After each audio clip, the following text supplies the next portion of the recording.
Now, why are Anlo Chiefs interested in this matter? There's a lot of unemployment in Anlo. There's a lot of flooding in Anlo. They have a lot of problems in the area, yet they are interested in this matter. Let's ask ourselves, why are they interested in this matter? It's so clear. You know it and I know it. Rawlings was an Ewe man.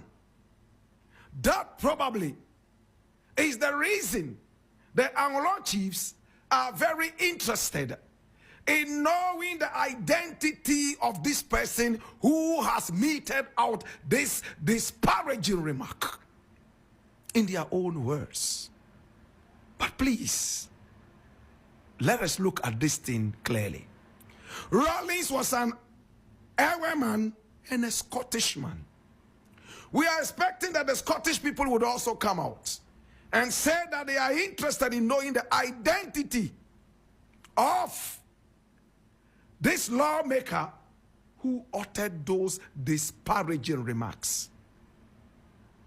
My brother, my sister, it looks like in our country, tribal sentiments most of the time are very, very sensitive. We have to be very careful what we say. We must be extra careful what we don't say. My brother, my sister, can I now tackle this issue? Let us go into it and look at it carefully.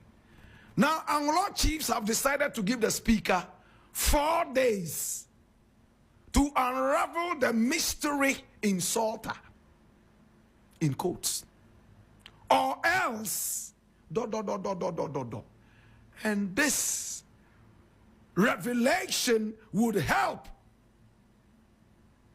the next course of action. My brother, my sister, the person who called Zenator the daughter of a murderer, was he right or wrong? My brother, my sister, in the days of Rawlings, we suffered terror. Those of you who were not yet born in 1979, we saw horror in this country. People were abducted and killed summarily. We saw judges abducted and set ablaze. My brother, my sister, the mystery of which, my brother, my sister, is still pending in the clouds. Rawlings denied involvement, yet it happened in his regime. In the regime of Rawlings, we saw women in Kajetia market stripped naked and whipped in their vaginas. We saw people abducted and taken to the Gonda barracks and some other such barracks and shaved with blunt instruments and blades. We saw, my brother, my sister, people who were carried away and beaten, most of whom we were told were dead, and carried all the way to the morgue at 37. One of them finally survived. He went on to move into exile and later came back into this country to become a minister of energy. Do we all remember this person? It was all in the days of Rawlings. Can we run away from the heinous crimes of Rawlings in his regime from 1979? The several murders and bloodshed. And even at the time, Ghanaians were asking Rawlings to let more blood flow.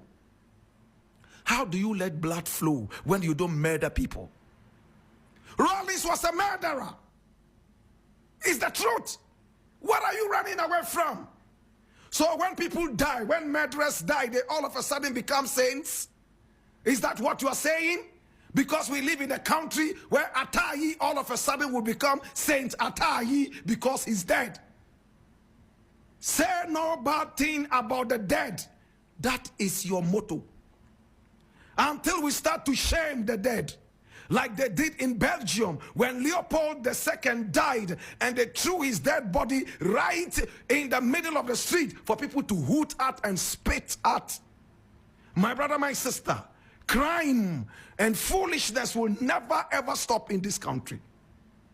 Rawlings was a murderer, my brother. When the elections came, listen attentively, and listen, people were killed in the reign of Nana Akufo-Addo. What did we say? That Nana Akufo-Addo murdered some people during the elections.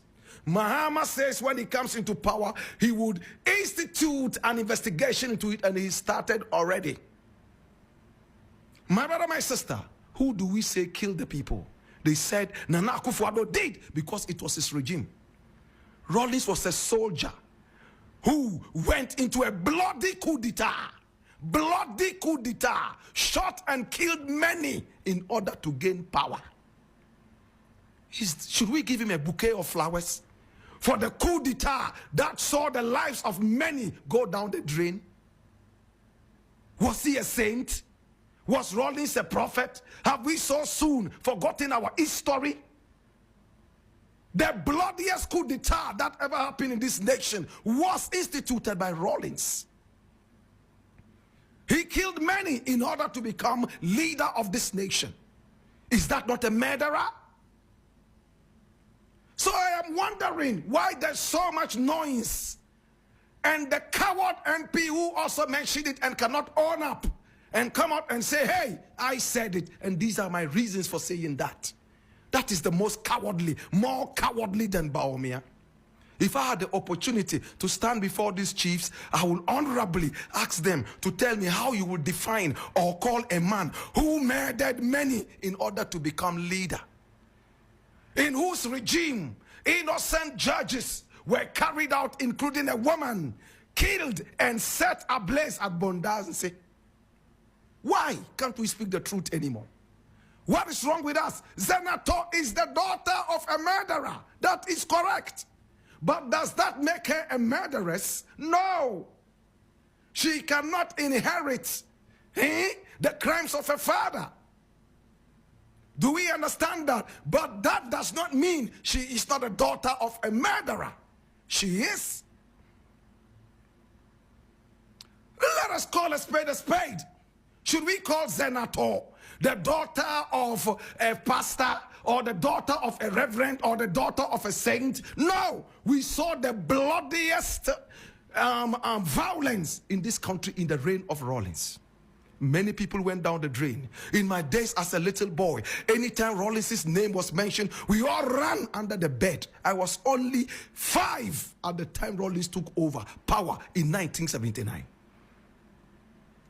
My brother, my sister, we have seen so much bloodshed in this country, all in the days of Rawlings. And today, if his children are being described as the children of a murderer, and we are crying, Anlo Chiefs are all coming out, they want to know that these are disparaging remarks. What is disparaging about a murderer whose children are called the daughters and sons of murderers? Do you think that they would ever call that the daughter or the sons of Kwame Nkrumah, sons and a daughter of murderer, a murderer? Will they ever say that? No, because Nkrumah murdered nobody. In the days of Kwame Nkrumah, there was nothing like capital punishment ever endorsed by Kwame Nkrumah. They rather attempted to kill him several times. But even with that, he was still very tactful and level-headed. He never ordered the pulling of a trigger. In the days of Rawlings, the gun was the master. Soldiers were gods and demigods. When we saw soldiers on the streets, we ran. Some of you are so young, you do not understand what it was in 1979 and all the way after 79. We saw blood. I saw blood.